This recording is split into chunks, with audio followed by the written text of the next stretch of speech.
આજે આપણે ઇતિહાસનું એક એવું પારું ખોલવા જઈ રહ્યા છીએ જેણે ખરેખર આપણા દેશની આઝાદીની લડતની દિશા જ બદલી નાખી. એક એવી દુઃખદ ઘટના જેની છાપ આજે પણ આપણા સૌના દિલ પર છે. હા, આપણે વાત કરી રહ્યા છીએ જલિયાવાલા બાગ હત્યાકાંડની.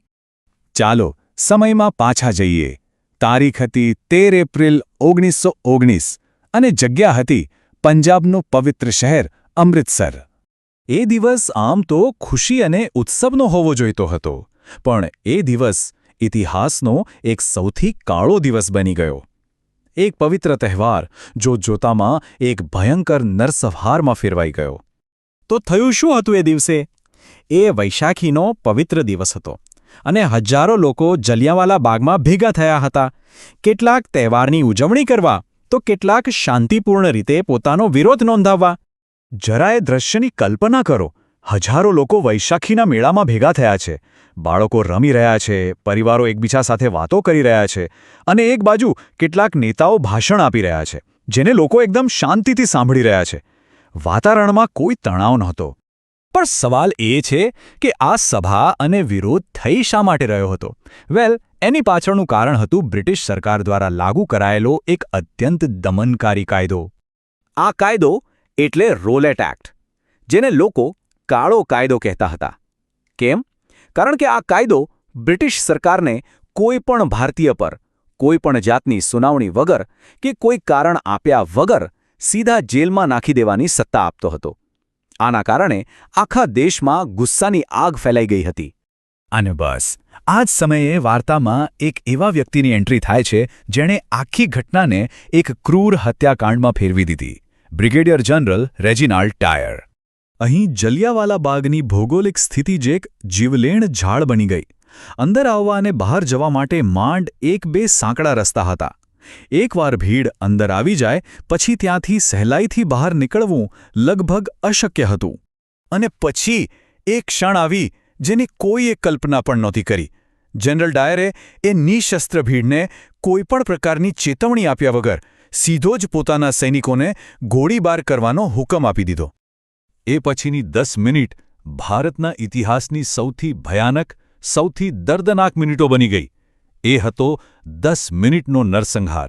ફક્ત 10 મિનિટ. પણ એ 10 મિનિટ સુધી ગોળીઓનો વરસાદ રોકાયો નહીં. એ ત્યાં સુધી ચાલુ રહ્યો જ્યાં સુધી સૈનિકોની ગોળીઓ ખતમ ન થઈ ગઈ. ચારે બાજુ અંધાધૂંધી અને ચીસો હતી. લોકો પોતાનો જીવ બચાવવા માટે આમ તેમ ભાગવા લાગ્યા.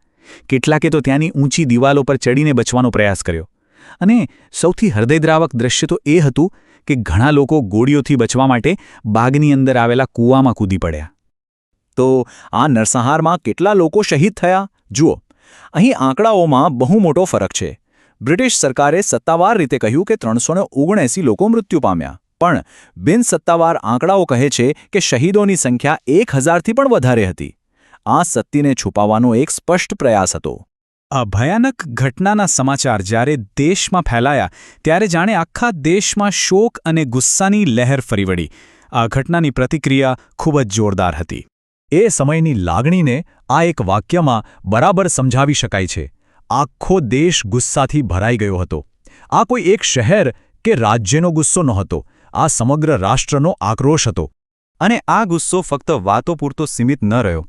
મહાત્મા ગાંધીએ આ ઘટના પછી જ મોટા પાયે અસહકાર આંદોલન શરૂ કર્યું. રવિન્દ્રનાથ ટાગોરે વિરોધમાં પોતાનો બ્રિટિશ નાઇટહુડનો ખિતાબ પાછો આપી દીધો. અને સૌથી અગત્યની વાત, હવે સંપૂર્ણ સ્વતંત્રતાની માંગ પહેલા કરતાં અનેક ગણી બુલંદ બની ગઈ. આ બધું જે સાબિત કરે છે કે જલિયાવાલા બાગ હત્યાકાંડ આપણી આઝાદીની લડતનો એક નિર્ણાયક વળાંક હતો, એક ટર્નિંગ પોઈન્ટ. આ ઘટનાએ એક વાત સ્પષ્ટ કરી દીધી હતી. તેણે સાબિત કરી દીધું કે બ્રિટિશ શાસનની ક્રૂરતા બધી હદો પાર કરી ચૂકી છે અને હવે ભારત કોઈ પણ કિંમતે ગુલામી સ્વીકારવા તૈયાર નથી. અને આ ઇતિહાસ આજે પણ જીવંત છે.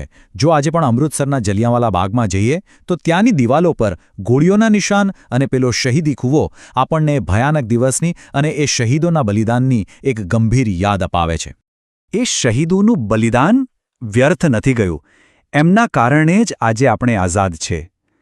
તો અંતે એક સવાલ આપણી જાતને પૂછવા જેવો છે કે આપણે આ શહીદોના બલિદાનને કેવી રીતે યાદ રાખીશું અને એમના વારસાને કેવી રીતે જીવંત રાખીશું?